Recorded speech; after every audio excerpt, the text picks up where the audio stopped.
The cries of my daughter, who was supposed to be playing in her room, echoed through the house. I rushed into the large hall where our relatives had gathered, and for a moment I doubted my own eyes. Surrounded by drunken relatives, my mother-in-law was on top of my sobbing daughter, holding something in her hand. "What are you doing?" I desperately pulled my mother-in-law away from my daughter. She was shaking her shoulders, staring at me with the eyes of a demon. My name is Linda, 33 years old. Currently, I live in Tokyo with my husband, Robert, and our 5-year-old daughter, Patricia. Originally, I was a full-time employee, but when I became pregnant with Patricia, I switched to part-time work. Patricia is an easy child to care for, and she has grown up to be a very good girl. My husband is also kind, and always considerate of me and our daughter. Every day, I'm truly living a fulfilling life, but there are a few times a year when I face a troublesome situation. It's my relationship with my husband's mother, my mother-in-law. My husband's hometown is a small village surrounded by mountains, and since my father-in-law has already passed away, my mother-in-law lives there alone. It takes more than 2 hours by car to get to the city from my in-law's house, and it's so far from Tokyo that we can't go back without using an airplane. But still, every time something happens, she starts a feast with all the relatives.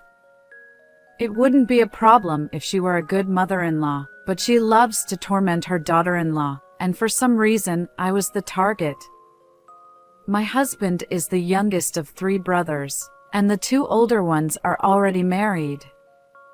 Every time, my brothers-in-law come back with their wives, bringing their children.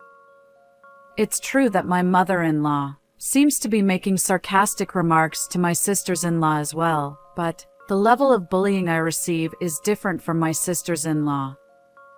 As I can't retort anything back to her, unlike my sisters-in-law who don't seem to care at all about what she says, perhaps my mother-in-law enjoys tormenting me more. The reason I couldn't say anything to my mother-in-law was due to an incident that happened during a previous visit. That day, shortly after arriving at my in-law's house, I was taking a break. "What are you doing just sitting around?" Suddenly, I was yelled and I had all the household chores dumped on me. Of course, my husband and brothers-in-law did caution her, but nothing they said got through to my mother-in-law. Not wanting to worry my husband, I pretended to be fine. However, there was one time I was exhausted and sat down in the kitchen. When my mother-in-law saw it, not to skip doing, she hit me so hard with a broom for slacking off, that she left me a bruise.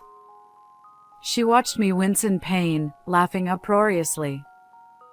Since then, I've been terrified of my mother-in-law, and lost the courage to stand up to her. Moreover, I also had a hard time with my sisters-in-law. They were cold from the first time I met them, and aside from my mother-in-law, they also gave various instructions. Whenever I tried to talk to them, they would respond with harsh words. There wasn't much of a friendly atmosphere. Furthermore, my mother-in-law was good at manipulating the others.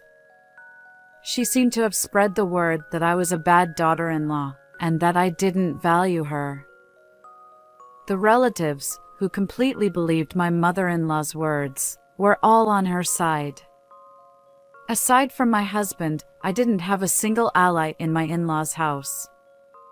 As a result, at some point, my daughter Patricia also started to show a distaste for returning to her grandparents' house.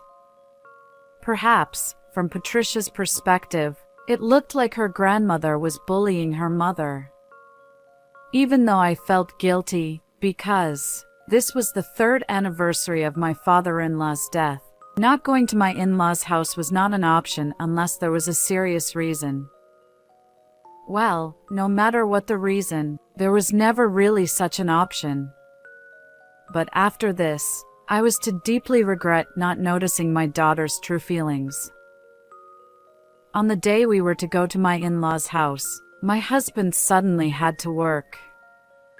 He explained the situation to his mother and said he would come the next day. You should come first, Linda, since there are preparations to be made. It's unthinkable for a daughter-in-law not to prepare for a memorial service. But she wouldn't listen to his words.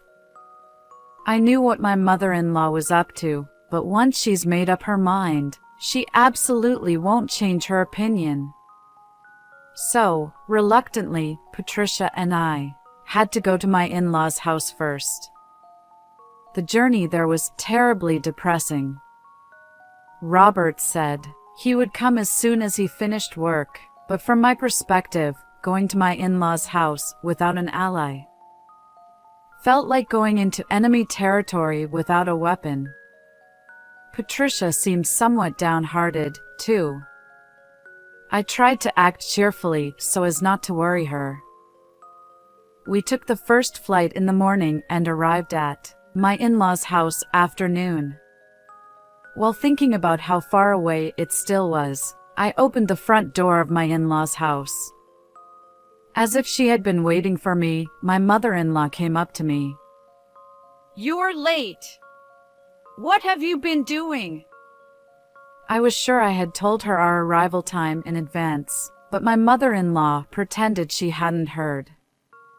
I had no choice but to apologize. She snorted and handed me a piece of paper. Here, these are the ingredients for tonight's dinner. Go buy them immediately. The memo was densely filled. All this, just by myself? Then my mother-in-law started saying it was only natural that I should go since my sisters-in-law hadn't arrived yet. I'll look after Patricia, so you hurry up and go. She was trying to force me out of the house. When I called out to Patricia, who was playing happily with the cousins, she looked sad. However, dragging a 5-year-old around would be too much. Playing with them would probably distract Patricia. I told Patricia that I would be back soon. I borrowed a car from a relative and rushed off to shop. From the in-laws' house to the supermarket in the city, no matter how hard I try by car, it takes at least 30 minutes one way. Having finished all the shopping, I returned to the in-laws' house just before the evening. Everyone has already gathered, so hurry up and start preparing dinner. Towards my exhausted self, the mother-in-law grumbled about me being late and didn't give me a moment to rest. Even when I handed her the receipt from the shopping, she said, "What kind of wife begs for money from her mother-in-law?" She crumpled the receipt into a ball and tossed it at me, grumbling as she retreated into a room at the back. I didn't have the luxury to carelessly spend an amount exceeding tens of thousands, but as I stared at the receipt, I couldn't help but sigh heavily. Putting the matter of money aside, I unloaded the groceries from the car and started preparing dinner. Throughout my cooking, the mother-in-law found ways to nitpick at everything.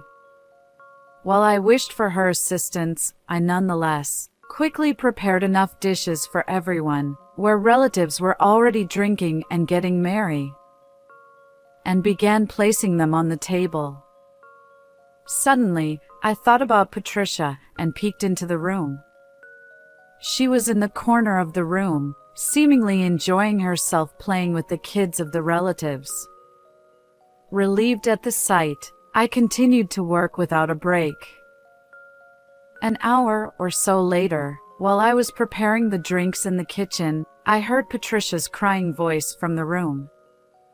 Startled by the sound, I rushed into the gathering room, only saw my mother-in-law holding down Patricia.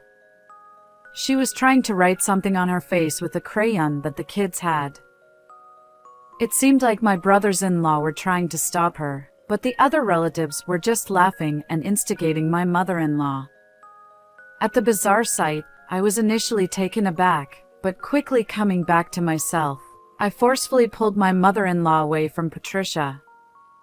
In doing so, my mother-in-law fell on her butt. What are you doing? Her angry shouts echoed throughout the room.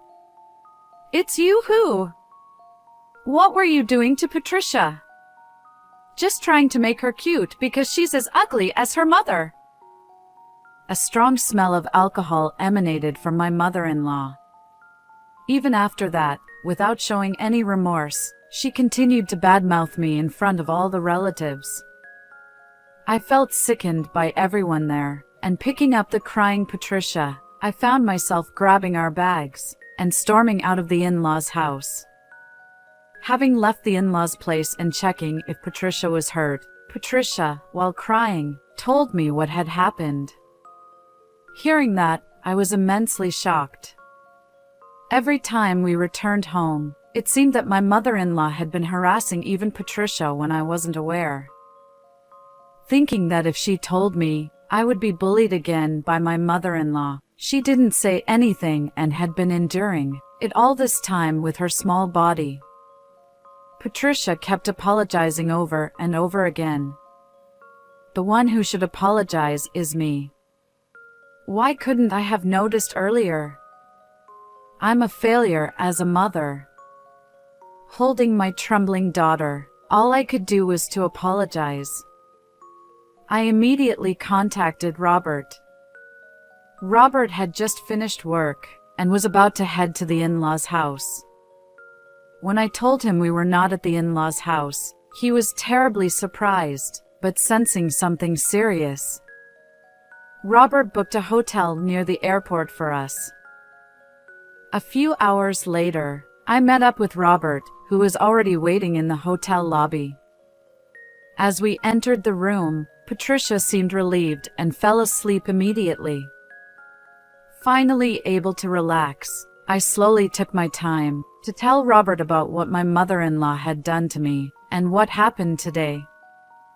At first, Robert seemed incredulous, but when I handed him something, he shuddered. Linda, I'm really sorry for making you suffer. As he deeply bowed his head with tears streaming down his face, he apologized to me. If it were just me, I could have somehow endured it. But if Patricia is also being affected, I can't stay silent. I, too, couldn't stop my tears alongside Robert. The regret of not noticing what was happening to Patricia felt like it was crushing me. Robert understood how I was feeling. Let's cut ties with my mother. When my precious daughter is being treated so terribly, I can't stand by silently. Robert's sentiment brought me relief. He was choosing us over his biological mother. Cutting ties with my mother-in-law was, above all, my foremost wish. Additionally, if we kept sweeping things under the rug, it would likely have a negative impact on Patricia. However, simply cutting ties didn't seem enough to settle my feelings. Sensing this, Robert suggested, let's contact your father, and began to make a call to my dad. Indeed, turning to my father might be the most effective solution. In this way, to sever ties with my mother-in-law, we started preparations. A few days later, our doorbell rang, followed by the sound of vigorous knocking on the door. I knew who it was. Immediately, I sent a message to Robert, who was at work, and upon opening the front door, sure enough, there stood my mother-in-law. She was already seething with rage. Without uttering a word, she stormed into the room and exclaimed, "What is the meaning of this?" She threw an envelope at me. Simply put, this represents Robert's and my feelings. Inside the envelope were proof of the numerous harassments by my mother-in-law and documents demanding compensation for emotional distress. Truth be told, I had been secretly recording every interaction with my mother-in-law, hoping it might come in handy by concealing a voice recorder in my clothing. The reason I possessed a voice recorder was due to my father's influence. My father, being a lawyer, always advised me to secure evidence in case anything happened. This time, my father's advice paid off, and I was able to secure solid evidence of my mother-in-law's harassment. Robert also understood the situation when he heard this. Furthermore, my parents, who value their grandchild above all else, would not tolerate my mother-in-law who had harassed even their grandchild, and swiftly took action. As stated in this document, we are demanding compensation for emotional distress. The compensation amount was $20,000.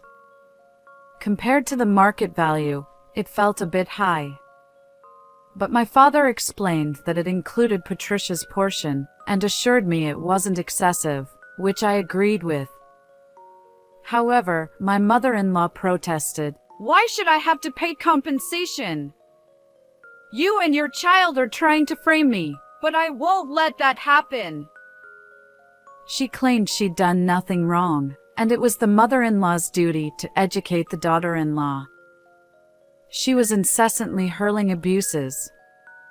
Finally, she told not to think we'd get away with this, and our relatives wouldn't stay silent, she warned us. You're welcome to do as you please.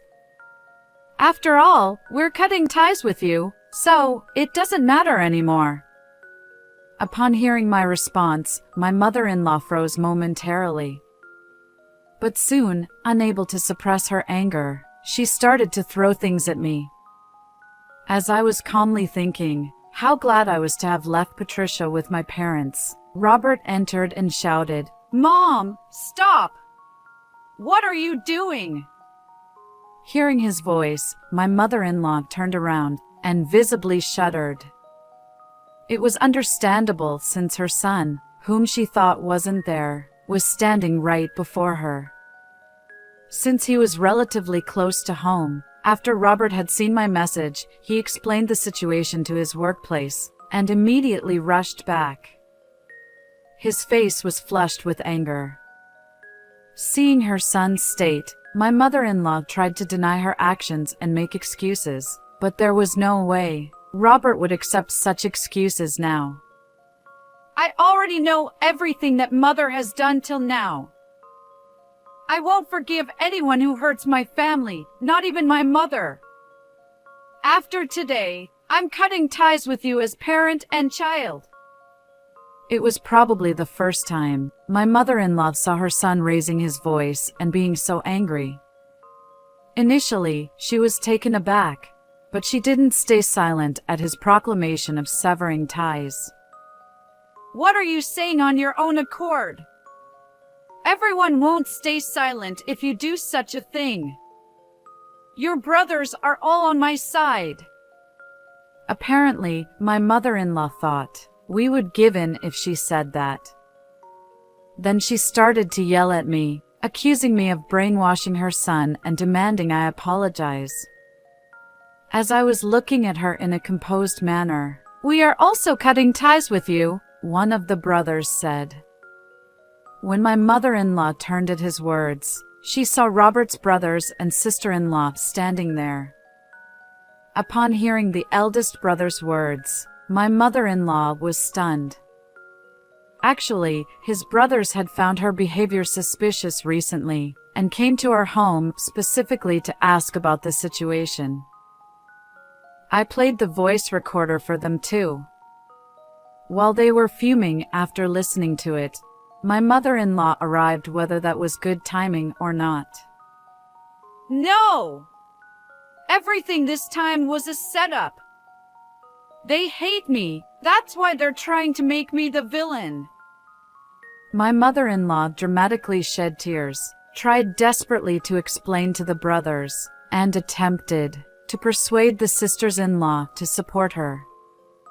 But the sisters-in-law sneered, saying it was futile. At their words, my mother-in-law turned pale. The sisters-in-law were completely on my side. After I left my mother-in-law's house that day, and was wondering how to cover the distance of over 2 hours by car to the city with the airport. The eldest brother's wife, my sister-in-law, came to me. At first, I thought I was going to be brought back to the in-laws' house, but she apologized for not being able to stop my mother-in-law. When I told her about my interaction with Robert, she secretly drove me to the city. On the way, my sister-in-law started to talk about. She told me about the things she had been through with my mother-in-law. Before I married into the family, the sisters-in-law also seemed to have been subjected to similar treatment, although not to the extent I had. They wanted to help me somehow, and tried to talk to me, but my mother-in-law was always vigilant, and they couldn't approach me. Apparently, they did warn my mother-in-law once, but after that, she came down even harder on me, and they couldn't say anything or consult their brothers about it.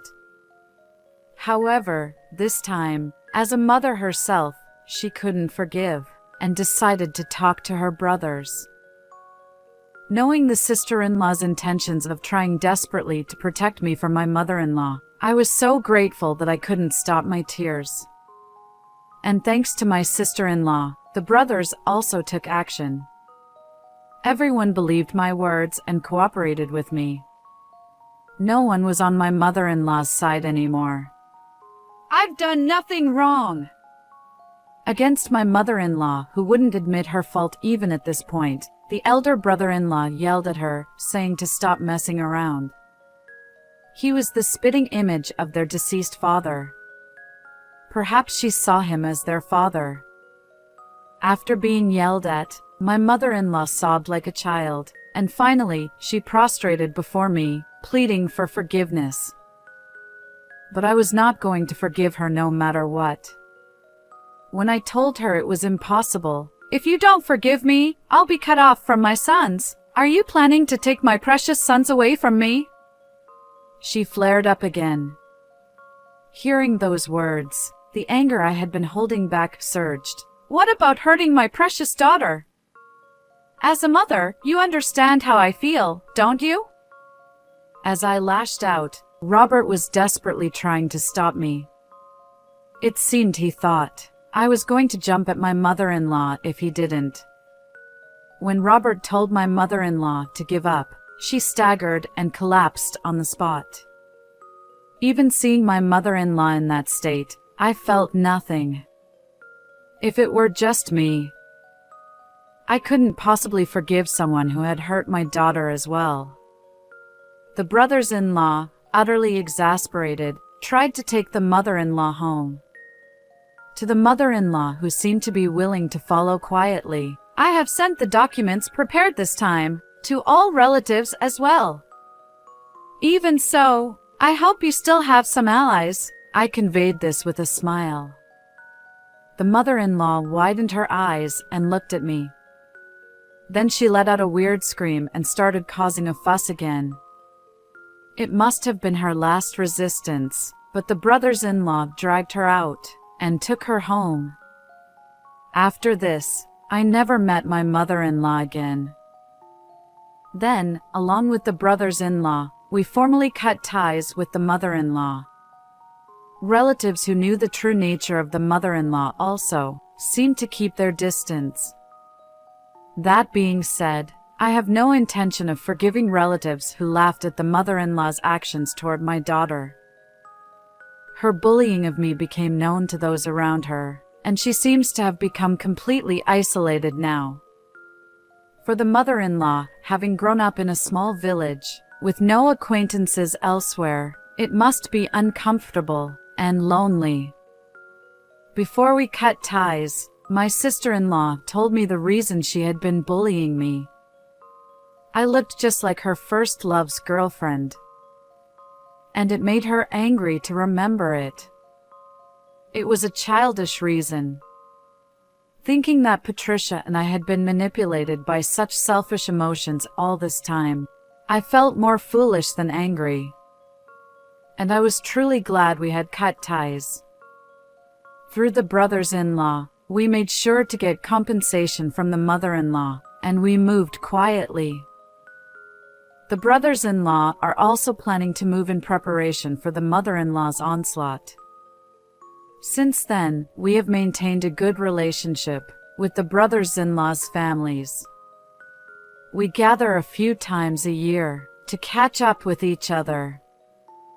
I realized that the sisters-in-law, who I thought were cold, are actually kind people, and now they are good confidants. And seeing Patricia laughing happily with her cousins is a relief. No matter what happens from now on, I vowed to myself to protect my daughter.